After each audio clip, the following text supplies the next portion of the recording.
Good afternoon, everyone, and welcome to this press conference ahead of the 13th EU-Moldova Parliamentary Association Committee meeting, which begins tomorrow at 12:30 here in Brussels. And I'm now joined by our two co-chairs. First of all, on behalf of the European Parliament, Mr. Siegfried MUREŞAN, just to my right, and further down, on behalf of the Moldovan Parliament, the Deputy Speaker, Mr. Mihai Popșoi. So our speakers will now start with some introductory remarks on the upcoming meeting, and then we can answer any questions. And interpretation is available in English, French, and Romanian. And with that said, Mr. MUREŞAN, please, you have the floor. Thank you. Thank you very much. Thank you for joining us this afternoon. I would like to welcome journalists here in the room, but also following us online, including from the Republic of Moldova.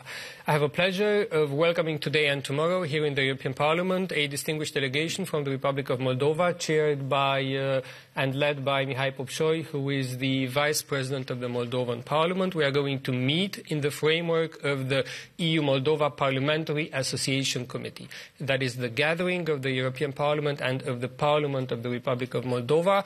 Our objective is to further strengthen ties between the Republic of Moldova and the European Union. Why are we meeting and what is on our agenda today? We are meeting because the Republic of Moldova is now officially an EU candidate country. It has expressed its will to become a member state of the European Union. We have jointly decided to grant the Republic of Moldova EU candidate status, and we have embarked on a road on further strengthening the ties between the Republic of Moldova and the European Union. We are also meeting these days here in Brussels to show the European support for the Republic of Moldova, to signal that we are following the situation in the Republic of Moldova. We are very well aware of all of the progress made by Moldovan authorities towards further integration with the European Union. We are also aware of permanent attempts to destabilize and provoke in the Republic of Moldova. The European Parliament is following these very closely. We are also aware of the fact that security risks for the Republic of Moldova and for EU member states are the same and they are common. We are also aware of the fact that in order to live in safety and stability within the borders of the European Union, we need to be surrounded in our immediate neighborhood by countries which are safe and stable, and this is why the security of the Republic of Moldova is also in the fundamental interest of the European Union. This is why we are going to work together to further strengthen security at the eastern border of the European Union, including in the Republic of Moldova. What are we going to do today and tomorrow? We are going to hold an official meeting of the Parliamentary Association Committee, which I expect to end with a joint document of conclusions, which will become a formal position of our Parliamentary Association Committee. Such conclusions are important because 1 year ago, in April 2022, under the leadership of Mr. Popșoi and myself, in the previous meeting of our Parliamentary Association Committee, which took place then in the European Parliament in Strasbourg, it was for the first time that we wrote in a document of an institution of the European Union that we called on the Republic of Moldova receiving EU candidate status. That was then confirmed by a resolution of the European Parliament and then confirmed by the European Council. So what we are doing here has proven to be relevant and important in the past. What are we going to propose as joint conclusions to be adopted tomorrow? Firstly, we are going to propose that the European Commission provides the Republic of Moldova even more technical support and technical assistance for implementing the important reforms that the Moldovan government is in the process of implementing. And as soon as these reforms are being implemented, we need to give the Republic of Moldova the perspective on what is next. And I believe the next step should be the start of EU accession negotiations as soon as possible upon the fulfillment of the 9 recommendations put forward by the European Commission for the government of Moldova last year. So firstly, working on the European perspective. Secondly, sanctions for Moldovan oligarchs who are destabilizing the situation in the Republic of Moldova. We are very well aware that in the past there were attempts to capture the Moldovan state, to influence political decisions, to influence businesses, and to influence the press, the free press, to influence the independence of the media.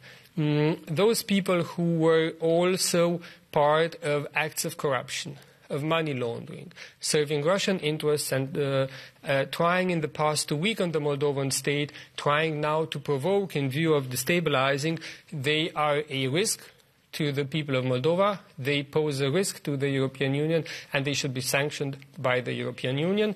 There was a proposal made by Ministers of Foreign Affairs of the Republic of Moldova and Romania in the Council several weeks ago, which has gathered support of several EU member states right now.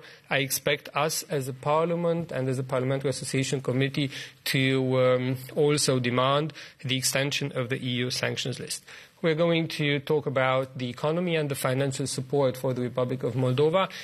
And I can tell you that as the member responsible for the macro-financial assistance to the Republic of Moldova in the Budgets Committee of the Parliament, I will put forward next week, Tuesday, the legislative position of the Parliament on granting the Republic of Moldova 145 million euros macro-financial assistance.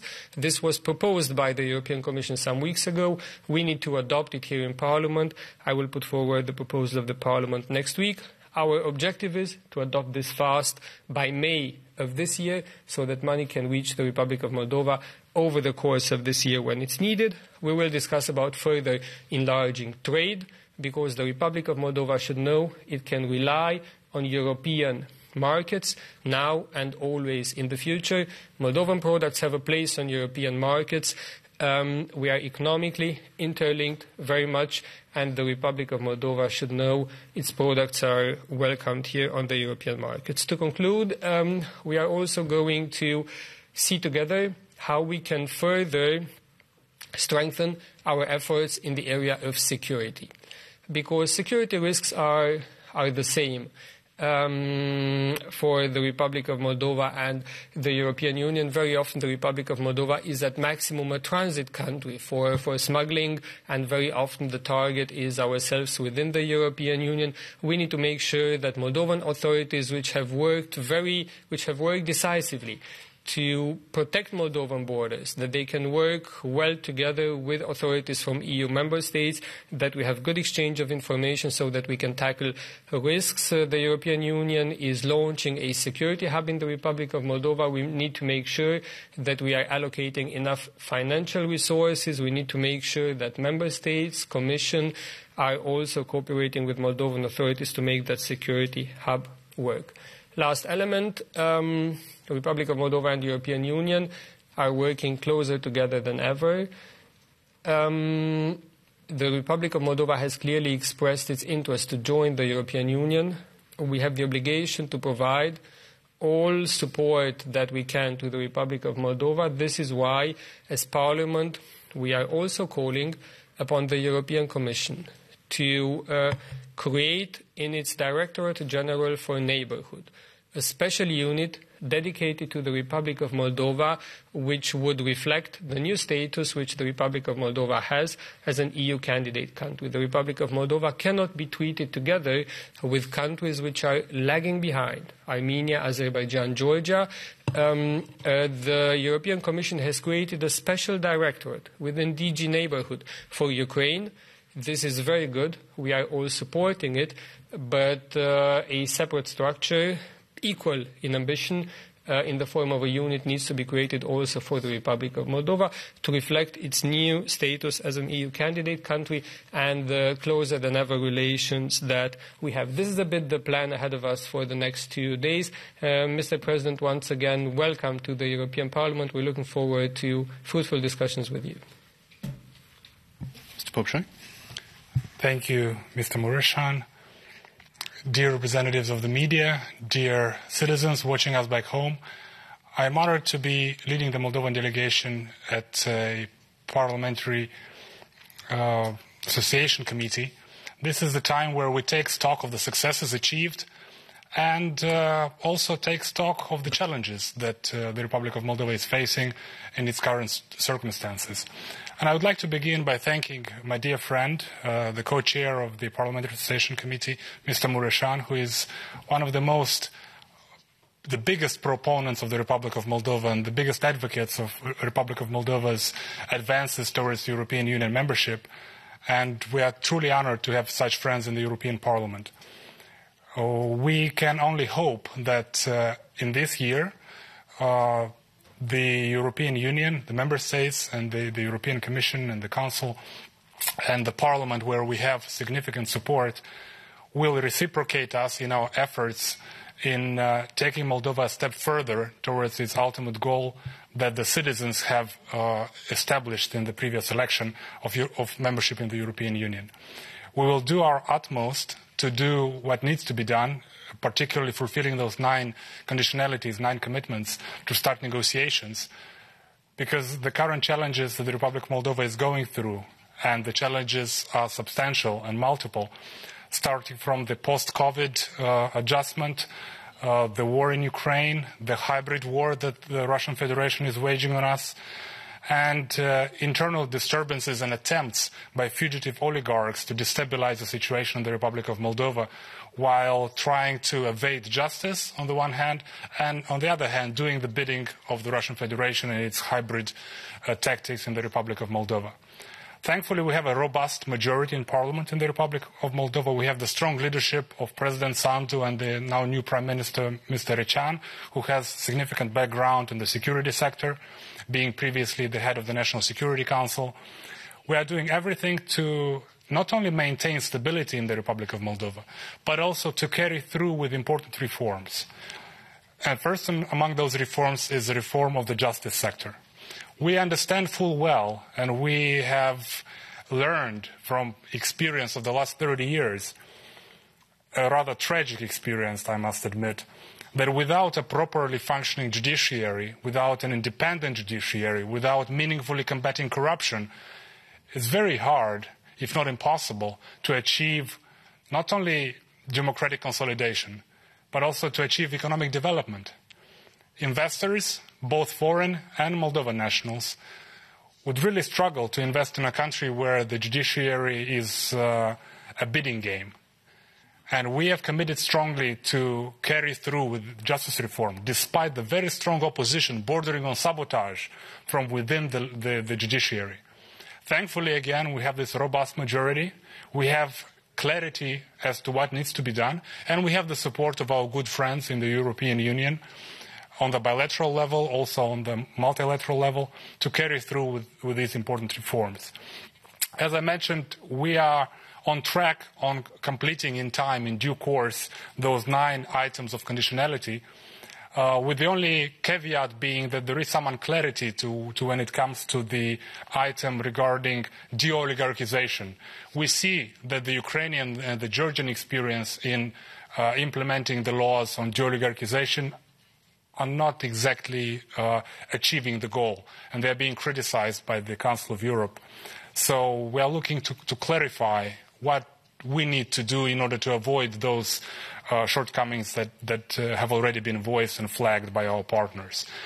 We remain committed to solidify Moldovan democracy, to provide Moldovan citizens the democratic norms, rules and values that they voted for. But we also need to be aware that we need to maintain macro-financial stability. This is what the fugitive oligarchs and the Russian hybrid tactics are trying to exploit.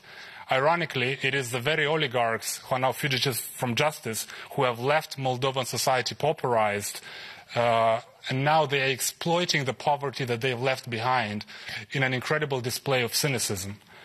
But thankfully, the Moldovan institutions are robust enough to withstand this pressure.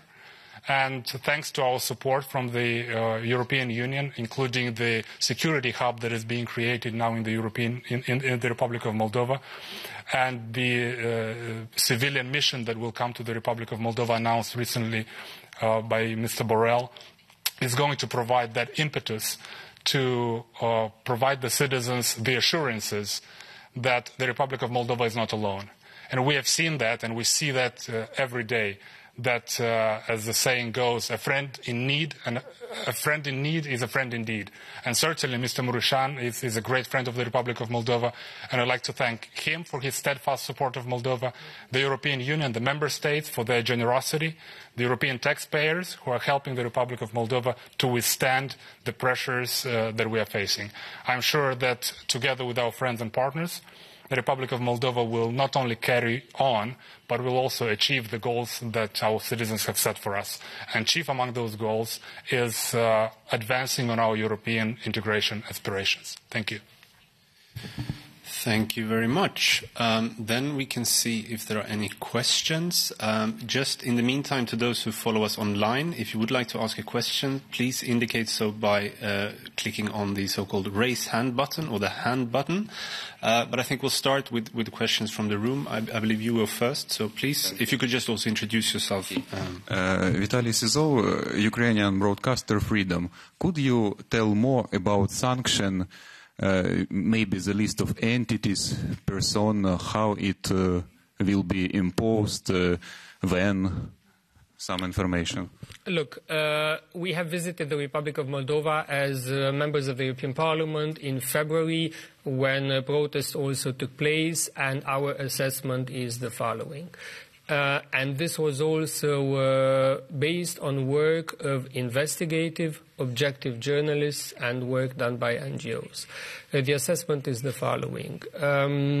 People are being brought to protests. They are also being paid to protest against the pro-European government, and this is being determined by two factors. Firstly, by the fact that the Russian Federation does not like the pro-European convincing reform path and approach which Moldovan authorities have embarked on. In the past, whenever the Republic of Moldova was becoming too pro-European, the Russian Federation would try to fragilize the government. Governments in the past in the Republic of Moldova were weak, were the results of many coalition partners. Right now, the pro-European party has an absolute majority in the Moldovan parliament. It is strong, and we are seeing that the government is stable. This upsets the Russian Federation because they cannot weaken the government through parliamentary tools. They're trying to weaken it in the street. We are seeing that. We are aware of this. The second ingredient for the so-called protests is the fact that the oligarchs will be held accountable for acts of corruption, money laundering, which they were involved in the past. Moldovan judiciary will start working. It already starts working. And we are aware that this makes them nervous. And this is why I say that those individuals who are fueling these protests with the objective to destabilize an EU neighboring country should be held accountable. Their assets within the EU member states have to be frozen if they are results of acts of corruption, money laundering, if links to the Russian Federation exist and can be proven, and if they attempt to attack and weaken democratic institutions, rule of law in a neighboring country of the European Union. Some of these individuals are already sanctioned by the United States and by the United Kingdom.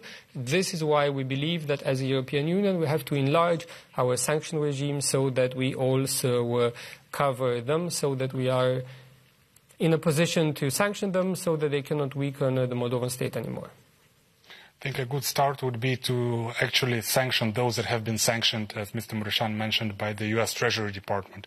And that's Ilan Shor and the Shor Party, specifically mentioned in the U.S. Treasury sanctions list, who is a fugitive from Moldovan justice and is allegedly evading Moldovan prosecution in Israel.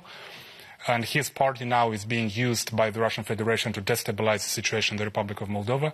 Of course, Mr. Plahotniuk, who has been declared by the U.S. State Department as a corrupt entity and later by U.S. Treasury also sanctioned.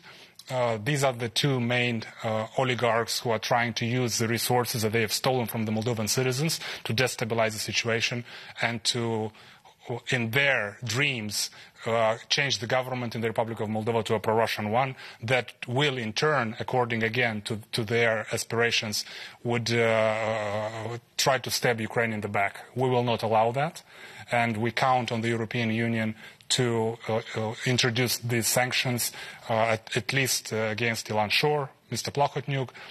The U.S. Treasury Department also mentioned the party, the newly created party of the pro-Russian mayor of Chisinau, but the two main oligarchic entities are Ilan Shor and Vladimir Plahotniuk.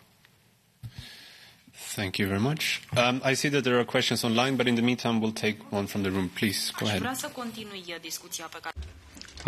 I'd like to continue the conversation I started with you, Mr. Popshoy. The microphone wasn't on. I'll start again. So you are talking about a list of sanctions. You've already talked about a number of names. How do you believe that this dossier is going to be resolved in the Moldovan Republic, knowing that there are problems in terms of corruption, and there is a whole series of dossiers in the Moldovan Republic which seem to be being held up?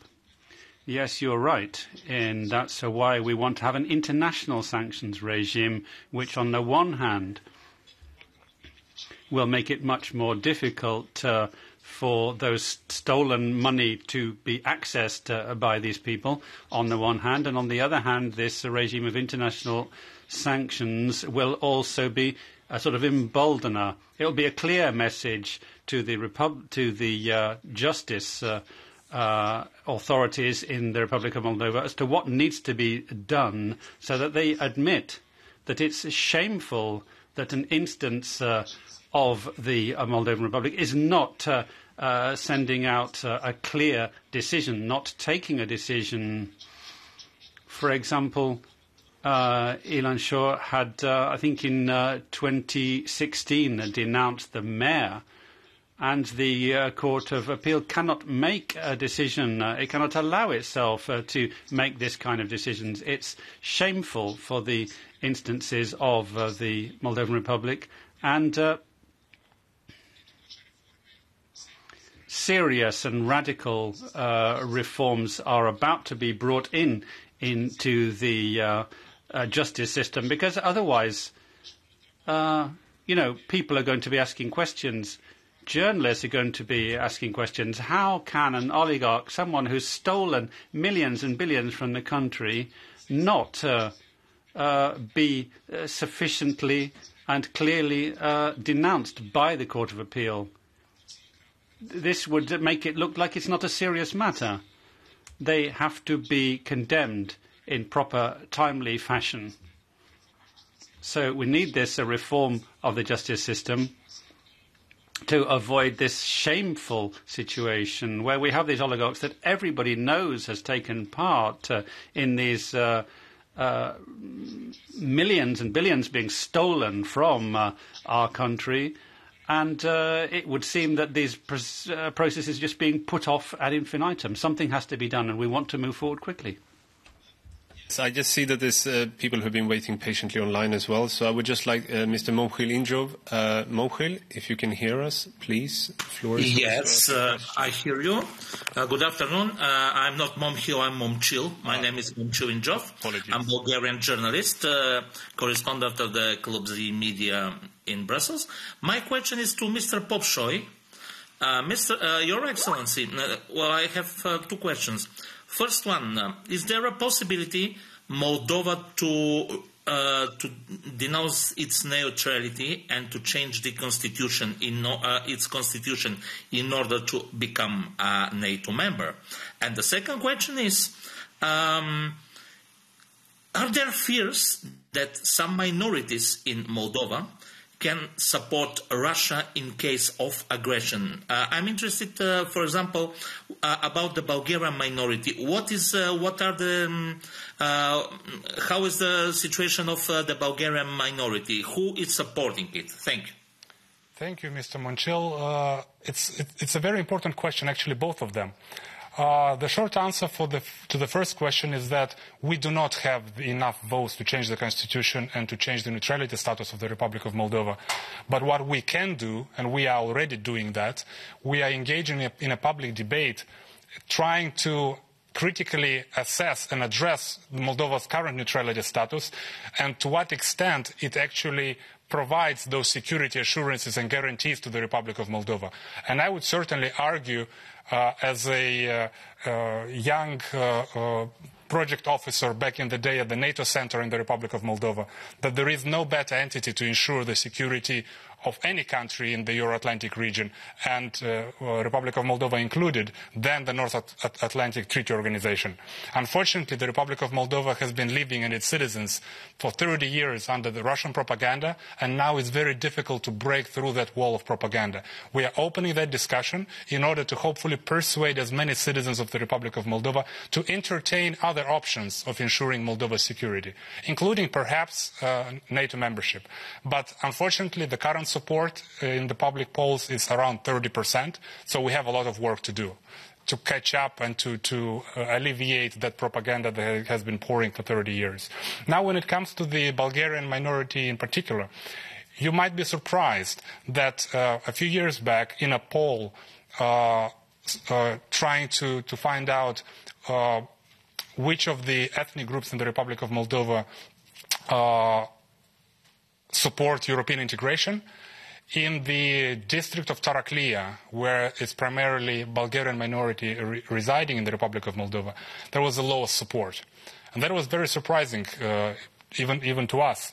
So we look forward to engaging more with ethnic minorities in the Republic of Moldova, with the Gagauz, with the Russians, with the Ukrainians, with the Jewish minority, to try to inform them better, because this is also a shortcoming of 30 years of neglect. You need to integrate ethnic minorities. You need to speak their language. You need to provide avenues of integrating them into the national fabric of the society. And that's what we're trying to do. And we also count on our Bulgarian friends to reach out and to be more present in the efforts of Europeanizing the Bulgarian minority in the Republic of Moldova, which, along with other minorities, have been living under the spell of Russian propaganda for way too many years. And now we are trying to seriously address that. Thank you very much. Time is running out, but we have time for one final question at the back. Please, go ahead. Thank you very much. Daniel Stancu, DG.com, Europe by Satellite. I have actually two questions, one from Mr. Popșoi and one from Mr. Mureșan. Mr. Popșoi, regarding those 9 recommendations from the European Commission, how likely is it that this autumn Moldova will start the adhesion negotiations, let's say on a scale of 1 to 10?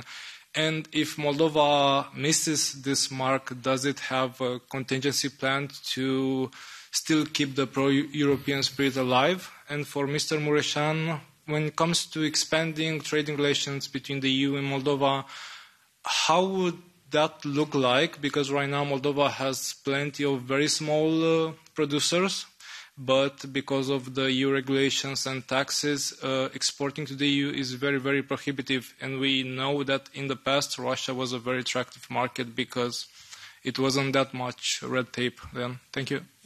Gentlemen. When it comes to the chances of the Republic of Moldova starting negotiation this year, perhaps Mr. Mureșan has more insight, being a member of the European Parliament.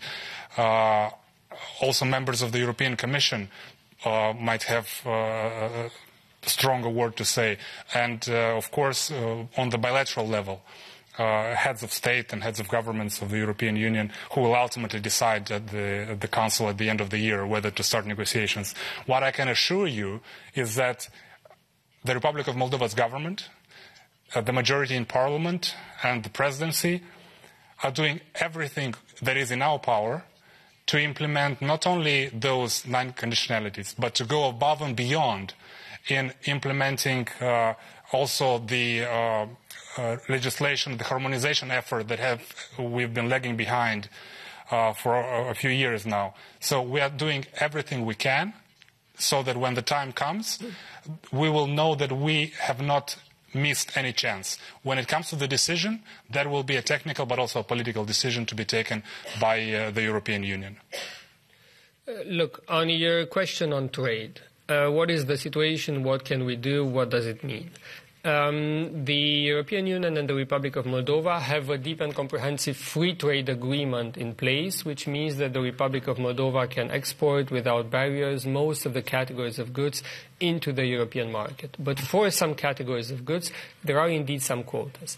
In this framework, trade between the Republic of Moldova and the European Union has increased significantly, so that even before the start of the war in Ukraine, more than 2/3 of Moldovan exports were coming into the European market, and more than 2/3 of imports into the Republic of Moldova were coming from the European market, much, much more than trade between the Republic of Moldova and Russian Federation. So trade has grown significantly between Europe and Moldova. My first point. My second point. Immediately after the start of the war, when Russian, Belarusian and Ukrainian markets were breaking away for Moldovan products, we at the European level took the decision to further increase quotas in those areas where they still existed, so that we allow Moldovan products access to the European market instead of into the Russian market where they were not welcomed anymore, or into the Ukrainian market where it was simply not possible anymore because of the war. So quotas were increased for 1 year, May last year to May of this year. Now the European Commission will propose a prolongation of these increased quotas. We expect this to be for at least 1 year, but what I'm saying is the following.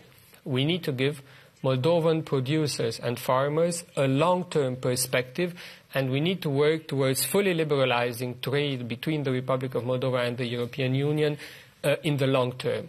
Why is this needed? Firstly, because in order to export into the European market, Moldovan producers, entrepreneurs, farmers need to invest.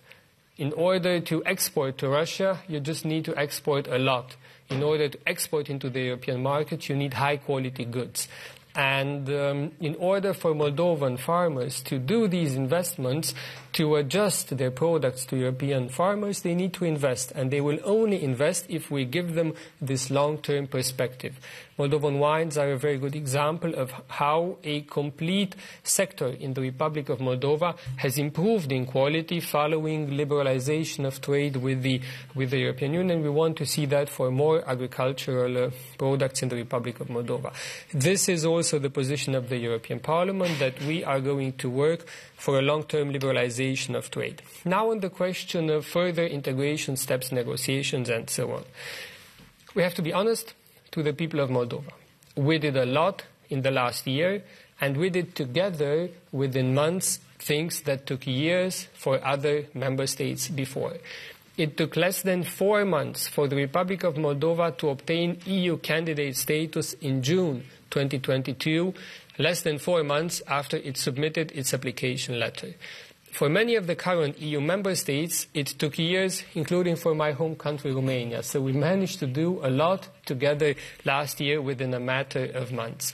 It is our duty to continue at the same speed and to make the most of the will to modernize and to reform the Republic of Moldova, which we are seeing now at the level of Moldovan authorities, president, government, and parliamentary majority. We know that up to EU accession, many things still have to be done in Moldova and at European level, but we have the obligation to do as much as we can for the people of Moldova, even before Moldova becomes an EU member state. And what I'm trying to say is the following. Moldova should be integrated into as many EU projects as possible, even before it formally becomes a member state of the European Union. This is what we have asked for as a parliament, including in the last meeting which Mihai Popșoi and myself have chaired of our joint parliamentary committee. This is what we will reiterate now. One concrete example is Moldova needs to be gradually integrated into the European single market, into the internal market, even before it becomes an EU member state. Why is this important? Because that means free movement of goods, people, services and capital between the Republic of Moldova and European Union. It means that European standards of environment protection, of quality of products will be applied to Moldovan products. It means basically that the European standard of living people of Moldova will be able to enjoy in the Republic of Moldova even before we institutionally finalize the EU accession process. So we should do as much as possible even before. On negotiations, last year, when the European Council has unanimously granted the Republic of Moldova EU candidate status, following the recommendation of the European Commission, it put forward 9 recommendations, reforms to be implemented by Moldovan authorities. As Mr. Popșoi was saying, they're now in the process of implementing them. As soon as the European Commission evaluates that these were implemented, we need to move to the next stage, which is starting accession negotiations in some of the chapters, as soon as, of course, circumstances allow. Thank you very much. Thank you. I know I said it was the last question, but I understand we have a super short follow-up, and we will wrap up with this one.